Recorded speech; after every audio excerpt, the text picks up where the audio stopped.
In today's video, I'm going to teach you how to create a YouTube end screen template in Adobe Express.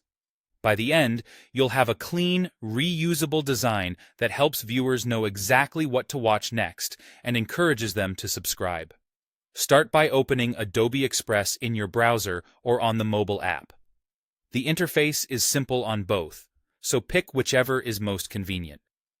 Once you're in, the quickest way to get moving is to use the built-in templates.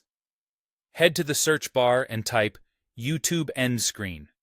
You'll see layouts designed for the end of a video, usually in a horizontal 16:9 format.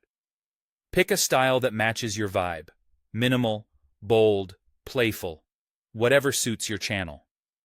Think of this as your base. You can change everything later.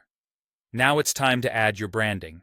Click on any placeholder text and replace it with your channel name.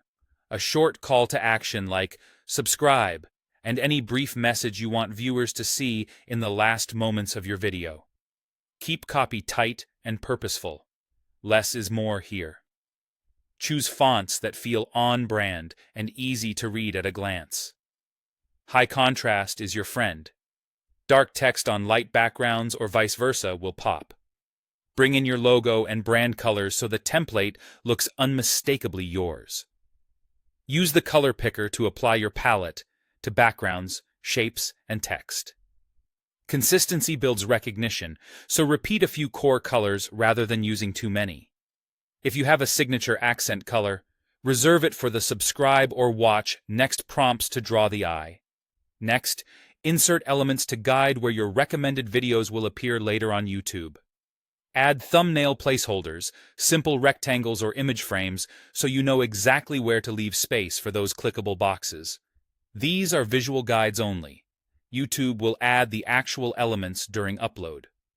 Include social icons or short prompts like "Watch next" to direct attention, but keep them secondary to your main call to action.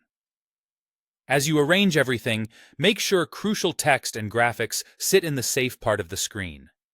Center your most important call to action and leave comfortable margins around the edges.